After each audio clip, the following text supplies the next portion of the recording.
You really can't categorize my music. It's human music, said Kendrick when asked about his music category. He is more than a singer and thus came on Time's top 100 most influential people. So most of the possible explanation made on the new album is all about dissing Drake or Big Sean. But I won't go that side as it doesn't teach anything. And I'm sure Kendrick means more than that. New Kung Fu Kenny, the new revolutionary name of Kendrick Lamar, came out of his old memories of his childhood when he had craze of Kung Fu movies. And now you know why many times he chooses to use Mandarin symbol for his works. This rap song is more of a story. He believes in saying the truth and have never got any truth but betrayal in return. And thus he says nobody is praying or wishing good for you.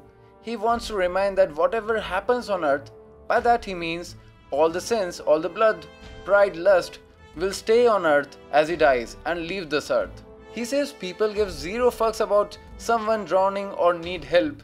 They enjoy their pain at multiple levels.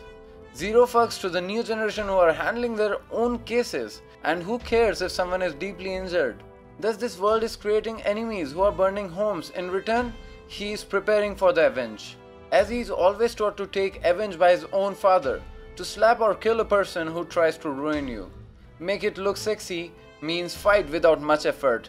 And if you gotta go hard on bitch, here by bitch he means coward lame ass people and not the actual meaning.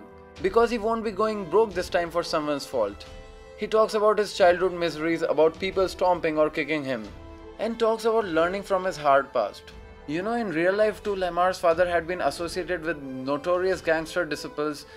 And you can thus see a kind of real incident-based story in this song. As the 1980 crack trade and West Coast gang presence increased, Lamar grew up around those dangerous street activities, but he seemed more influenced than harmed by it. Thus he says, years in the making and don't y'all mistake it.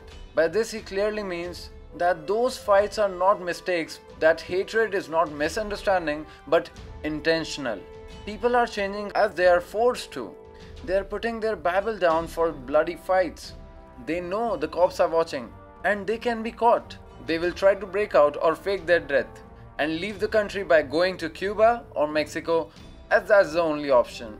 They have already been advised by their faith about what can happen with them for their bad deeds.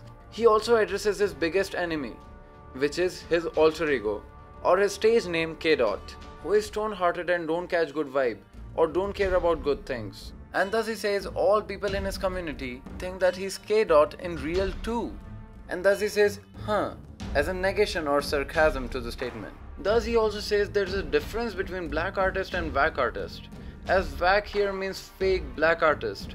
Whereas black artist according to him is real artist. So why he put the name Elements as the name of the song? Because somewhere he wants to tell us the impact of the years of slavery, fights, and freedom revolution of the black community in the US, which ultimately left them mostly in poverty, and which leads to formation of new character and new body adaptability as per the new situation in the race, which makes their element. And this element cannot be removed, as they are made up of this element. In the end, it's a powerful music, and one must learn to like a black artist, comment like a whack artist, and subscribe like it's in their element, and share it with all your friends. And please support me on Patreon if you can. Thanks a lot for watching.